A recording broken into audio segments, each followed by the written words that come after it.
نحمده ونصلي على رسوله الكريم وعلى آله الطيبين الطاهرين المعصومين المظلومين. السلام علیکم ورحمۃ اللہ وبرکاتہ. اللہ تبارک و تعالیٰ کا شکر ہے کہ میں کراچی سے تاج العلماء مولانا محمد نقی نجفی علیہ اللہ مقاموں کا پوتا علی احمد آپ کی خدمت میں سورہ انعام کے 8ویں رکوع کی آیات لے کر اس وقت حاضر خدمت ہوں. سورہ انعام قرآن مجید کا 6 نمبر کا سورہ ہے اور اس کے 8ویں رکوع میں 10 آیات ہیں جن کے نشانات ہیں 61 سے لے کر 70 تک. آیت نمبر 61 سے ابتدا کر رہا ہوں. اعوذ باللہ من الشیطان اللعین الرجیم. بسم اللہ الرحمن الرحیم. وهو القاهر فوق عباده ويرسل عليكم حفظة حتى إذا جاء أحدكم الموت توفته رسلنا وهم لا يفرطون. ترجمہ: اور وہ اپنے بندوں پر پورا قابو رکھتا ہے اور تم پر نگران فرشتے بھیجتا ہے یہاں تک کہ جب تم میں سے کسی کی موت کا وقت آ جاتا ہے تو خدا کے بھیجے ہوئے فرشتے اس کی جان نکال لیتے ہیں اور وہ اپنے کام میں ذرا سی بھی کوتاہی نہیں کرتے. حضرت امام محمد باقر علیہ السلام سے روایت ہے کہ جناب رسول خدا صلی اللہ علیہ وسلم نے فرمایا کہ ان فرشتوں سے مراد وہ فرشتے ہیں جو تمہاری حفاظت بھی کرتے ہیں اور تمہارے اعمال بھی لکھتے ہیں اور تم سے شیطانوں اور جانوروں اور ہر قسم کی آفتوں کو ہٹاتے رہتے ہیں اور تم جو کچھ بھی کرتے ہو وہ اسے لکھتے رہتے ہیں. جس فرمایا بندوں کے اعمال لکھنے میں یہ حکمت ہے کہ اگر لوگوں کو یہ معلوم ہو جائے گا کہ ان کے اعمال لکھے جاتے ہیں اور پھر وہ ایک بڑے مجمع میں پڑھ کر سنائے بھی جائیں گے تو وہ بہت سی بدکاریوں سے رک جائیں گے. لیکن جب بندہ اپنے مالک کی مہربانیوں پر بھروسہ کر لیتا ہے تو پھر وہ کسی خوف سے اطاعت نہیں کرتا بلکہ خوشی خوشی اس کی اطاعت کرتا ہے. یہ تفسیر صافی میں لکھا ہے بحوالہ تفسیر قمی. نیز فرمایا خدا مخلوق کا حساب آنکھ جھپکتے میں لے گا. جیسے وہ سب کو ایک ساتھ روزی دیتا ہے اسی طرح ایک وقت میں ایک ساتھ سب کا حساب بھی وہ لے لینے پر قادر ہے. یہ تفسیر صافی میں لکھا ہے. آیت نمبر 62. ثم ردوا الى الله مولاهم الحق الا له الحكم وهو اسرع الحاسبين. پھر وہ لوگ پلٹائے جاتے ہیں اللہ کی طرف جو ان کا حقیقی مالک ہے. تو ہوشیار و خبردار ہو جاؤ کہ فیصلہ کرنے کے تمام اختیارات اسی خدا کو حاصل ہیں اور وہ سب سے زیادہ تیزی سے حساب لینے والا ہے. روز قیامت پلک جھپکتے حساب ہو جائے گا. جیسا کہ روایات سے معلوم ہوتا ہے کہ خدا تمام مخلوقات کا حساب آنکھ کے ایک بار جھپکنے میں لے لے گا. وہ تمام اولین و آخرین سے ایک ساتھ خطاب فرمائے گا اور ایک ہی دفعہ سب کا حال سن لے گا، جبکہ ہر شخص محسوس کر رہا ہوگا کہ اس وقت خداوند بزرگ برتر صرف مجھ سے ہی سے خطاب فرما رہا ہے، کسی اور سے نہیں. کیونکہ خداوند عالم کا سب کو ایک ساتھ خطاب کرنا اس بات سے روک نہیں سکتا کہ دوسرے سے خطاب نہ فرمائے. یہ تفسیر صافی میں اور الاعتقادات میں بھی لکھا ہے. امام فخر الدین رازی نے لکھا کہ اس آیت میں مصیبت زدہ انسان کے لیے 4 صفات پیدا کرنے کی تعلیم دی گئی. نمبر 1 دعا کرے، نمبر 2 خدا کے سامنے گریہ وزاری کرے، نمبر 3 خلوص قلب پیدا کرے یعنی اللہ کی خالص اطاعت کا جذبہ بیدار کرے، نمبر 4 جو نعمتیں ملی ہیں ان پر شکر ادا کرے. یہ تفسیر کبیر میں لکھا ہے. آیت نمبر 63. قُلْ مَن يُنَجِّيكُم مِّن ظُلُمَاتِ الْبَرِّ وَالْبَحْرِ تَدْعُونَهُ تَضَرُّعًا وَخُفْيًا لَئِنْ أَنجَانَا مِنْ هَٰذِهِ لَنَكُونَنَّ مِنَ الشَّاكِرِينَ. ترجمہ: ان سے پوچھیے کہ صحرا اور سمندروں کے اندھیروں یعنی دنیا کی سخت ہولناک تکلیفوں میں کون تمہیں خطرات سے بچاتا ہے؟ کون ہے جسے تم گڑ گڑا کر چپ کے پکارتے ہو کہ اگر اس عذاب یعنی بلا سے تو نے ہمیں بچا لیا تو ہم ضرور تیرے شکر گزار بندوں میں سے ہو جائیں گے۔ جناب رسول خدا صلی اللہ علیہ وسلم سے روایت ہے کہ بہترین دعا وہ ہے جو یکسوئی سے چپ کے مانگی جائے، اور بہترین رزق وہ ہے جو کافی ہو جائے۔ آپ صلی اللہ علیہ وسلم ایک قوم کے پاس سے گزر رہے تھے جو بآواز بلند دعا مانگ رہے تھے۔ آپ صلی اللہ علیہ وسلم نے فرمایا تم کسی بہرے یا دور بسنے والے کو نہیں پکار رہے ہو، بلکہ تم تو اس سے پکارتے ہو جو سمیع قریب ہے، سننے والا بھی ہے اور بہت ہی قریب ہے، یعنی چپکے سے دعا مانگنا زیادہ بہتر ہے۔ عربی محاورے کے اعتبار سے اندھیروں سے چھٹکارا دینے کے معنی سخت ہولناک تکلیفوں سے نجات دینا ہے۔ اور علامہ تھانوی نے لکھا کہ عرفا نے اسی سے نتیجہ نکالا کہ اس آیت میں ہر قسم کی خفی جلی، قلبی لسانی اور عملی فکری ذکر کی تلقین کی گئی ہے۔ آیت نمبر 64، قُلِ اللَّهُ يُنَجِّيكُم مِّنْهَا وَمِن كُلِّ كَرْبٍ ثُمَّ أَنتُمْ تُشْرِكُونَ، کہو کہ اللہ ہی تمہیں اس بلا سے اور ہر تکلیف سے نجات دیتا ہے، پھر بھی تم دوسروں ہی کو اس کا شریک ٹھہراتے ہو۔ یہ حقیقت بتائی جا رہی ہے کہ خدا ہی صرف قادر مطلق ہے اور وہی تمام اختیارات کا مالک ہے، تمہاری بھلائی برائی کا مختار کل ہے، اسی کے ہاتھ میں تمہاری قسمتوں کی باغ ڈور ہے، اس کی گواہی خود تمہارے اپنے نفس میں موجود ہے۔ اس طرح کہ جب کوئی سخت وقت آتا ہے اور اسباب کے بندھن ٹوٹتے نظر آتے ہیں، پھر بھی تم خود ہی بے اختیار خدائی کی طرف رجوع کرتے ہو۔ اتنی واضح علامت کے ہونے کے باوجود پھر بھی تم خدا کی خدائی میں بلا ثبوت دوسروں کو شریک بناتے رہتے ہو، پلتے ہو خدا کے رزق پر اور گن گاتے ہو دوسروں کے، مدد پاتے ہو خدا کے فضل و کرم سے مگر حامی اور ناصر ٹھہراتے ہو دوسروں کو، غلام اس کے ہو مگر بندگی دوسروں کی بجا لاتے ہو۔ کام وہ آتا ہے اور گڑگڑاتے کسی اور کے سامنے ہو۔ یہ تفہیم القرآن میں علامہ مودودی صاحب نے لکھا ہے۔ تفسیر ماجدی میں لکھا ہے کہ غرض آیت میں عام انسانوں کی خباثت نفس کا بیان ہے کہ مصیبت کے وقت کم ظرف انسان روتے گڑگڑاتے چلانے لگتے ہیں، اور ادھر مصیبت ختم ہوئی تو پھر اکڑنے اور ظلم کرنے لگتے ہیں۔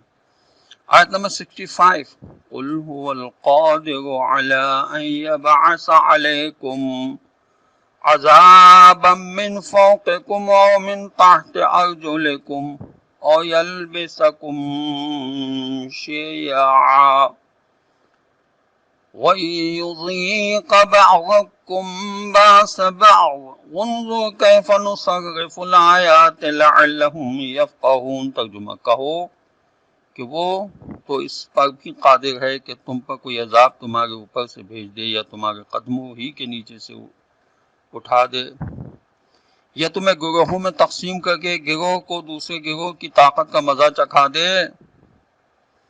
اب دیکھ لو کہ ہم کس طرح بار بار مختلف طریقوں سے اپنی نشانیاں ان کے سامنے پیش کیے جا رہے ہیں تاکہ شاید یہ حقیقت کو سمجھ لیں۔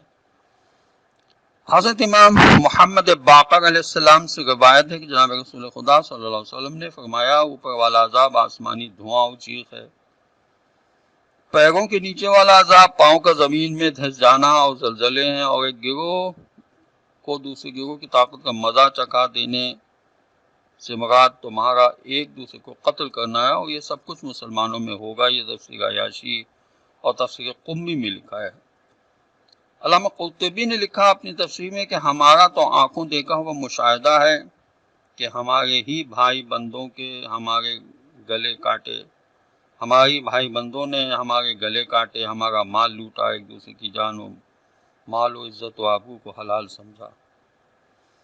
تفہیم القرآن میں علامہ مودودی صاحب نے لکھا ہے کہ غنیمت سمجھو کہ اللہ نے تمہیں مہلت فکر و عمل دے رکھی ہے، اور وہ خود اپنی نشانیوں پر نشانیاں تمہارے سامنے پیش کر رہا ہے تاکہ تم حق کو پہچان کر سیدھا راستہ اختیار کرو، لہٰذا اس مہلت سے فائدہ اٹھاؤ۔ آیت نمبر 66 وَكَذَّبَ بِهِ قَوْمُكَ وَهُوَ الْحَقُّ قُلْ لَسْتُ عَلَيْكُمْ بِوَكِيلٍ، مگر تمہاری قوم نے تو اس کو خوب جھٹلایا، حالانکہ وہ سچی حقیقت ہے، کہہ دیجئے کہ میں تم پر کوئی ٹھیکیدار نہیں ہوں۔ علامہ علی نقی صاحب نے اپنی تفسیر میں لکھا ہے کہ میں تمہارا ٹھیکیدار نہیں ہوں، اس کا مطلب یہ ہے کہ نبی کی حیثیت سے میرا کام صرف تبلیغ کر دینا ہے، اب تم مانتے ہو یا نہیں، عمل کرتے ہو یا نہیں، اس کی ذمہ داری مجھ پر نہیں ہے۔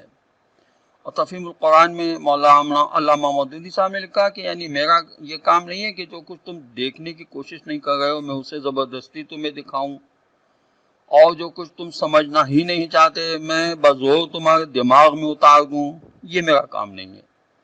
میرا کام صرف حق اور باطل کو الگ الگ کر کے پیش کر دینا ہے۔ اب اگر تم نہیں مانتے تو اس نہ ماننے کا بدترین انجام اپنے وقت پر خود تمہارے سامنے آ جائے گا۔ آیت نمبر 67 لِكُلِّ نَبَإٍ مُسْتَقَرٌّ وَسَوْفَ تَعْلَمُونَ، ترجمہ، ہر خبر کے ظاہر ہونے کا ایک وقت مقرر ہے، تم کو بھی عنقریب اپنا انجام معلوم ہو جائے گا۔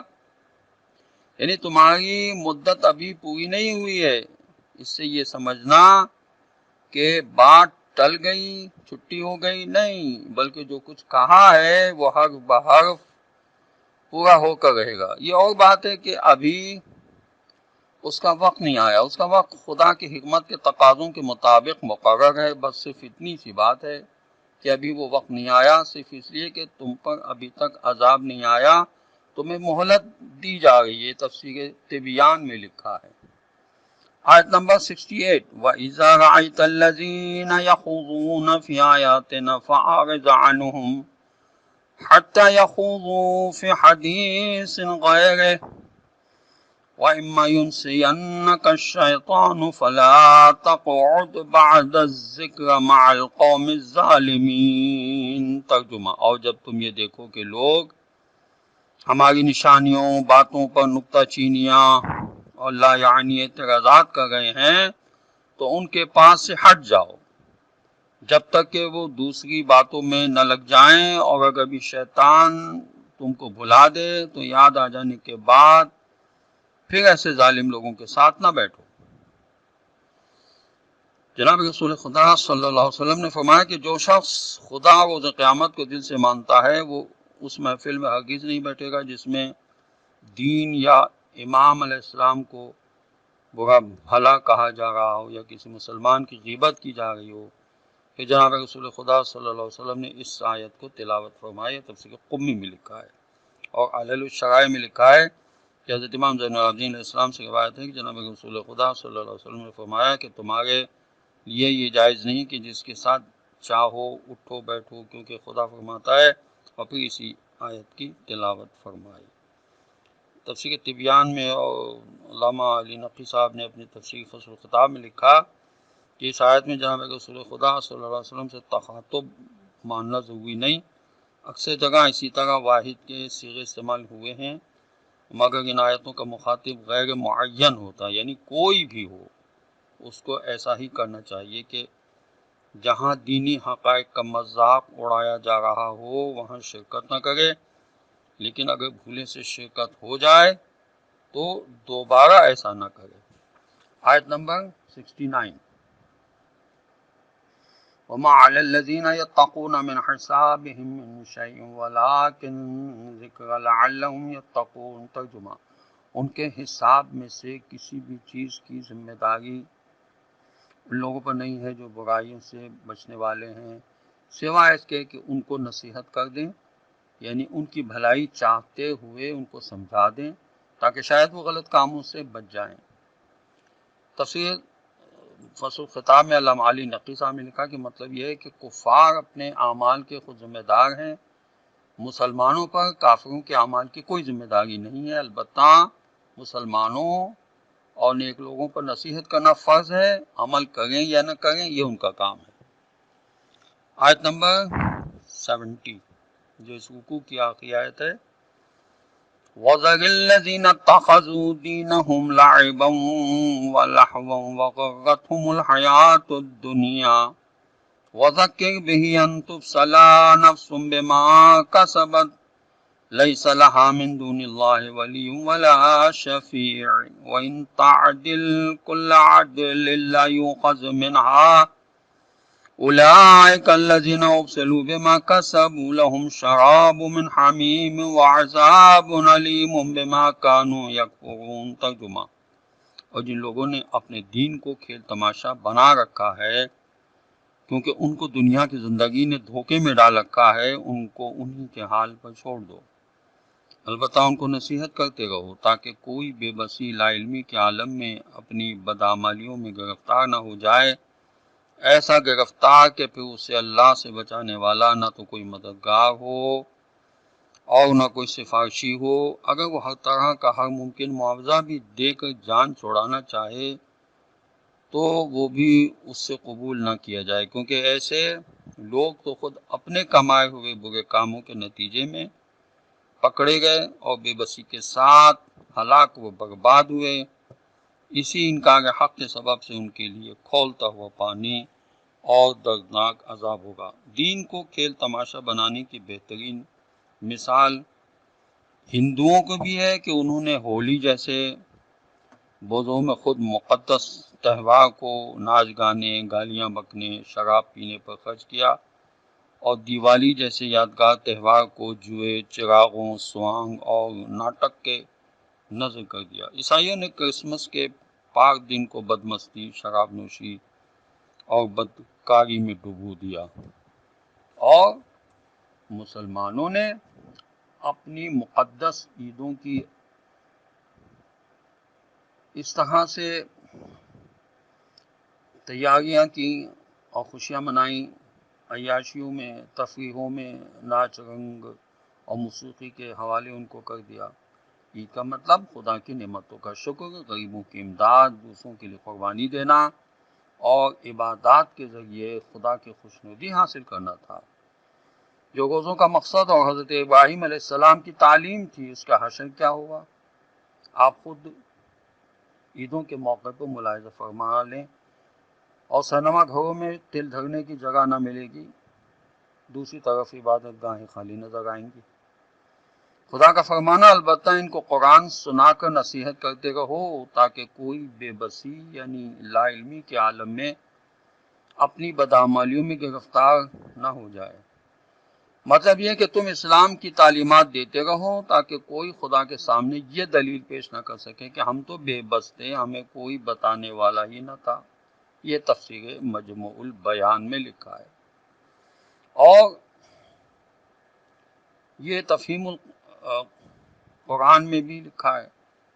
تفسیر فصل الخطاب میں علامہ نقوی صاحب نے لکھا، اس لیے رسول صلی اللہ علیہ وسلم کے لیے اور آج خاص طور پر علماء دین اور پھر ہر مسلمان کے لیے ضروری ہے کہ وہ اسلام کی تعلیمات دوسروں کو بتاتے رہیں تاکہ جو مخالفت کرے وہ جان بوجھ کر کرے۔ پہلی بے بسی کا جو ذکر تھا وہ لا علمی کی بے بسی تھی، دوسری بے بسی کا جو ذکر ہے وہ خدا کی سزا اٹھاتے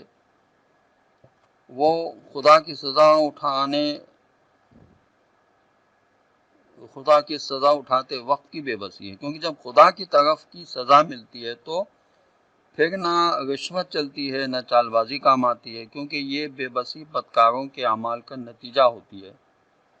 اسی سزا ملنے والا انسان قابل رحم نہیں ہوتا۔ خداوند عالم کی بارگاہ میں دعا ہے کہ پروردگار ہمیں قرآن پڑھنے، سمجھنے اور اس پر عمل کرنے کی توفیق نصیب کرے، اور وارث قرآن حضرت امام زمانہ عجل اللہ تعالی فرجہ الشریف کا جلد ظہور ہو، اور خداوند عالم ہمیں ان کے اعوان و انصار میں شامل ہونے کی توفیق عطا فرمائے۔ وآخر دعوانا ان الحمد للہ رب العالمین۔ السلام علیکم ورحمۃ اللہ وبرکاتہ۔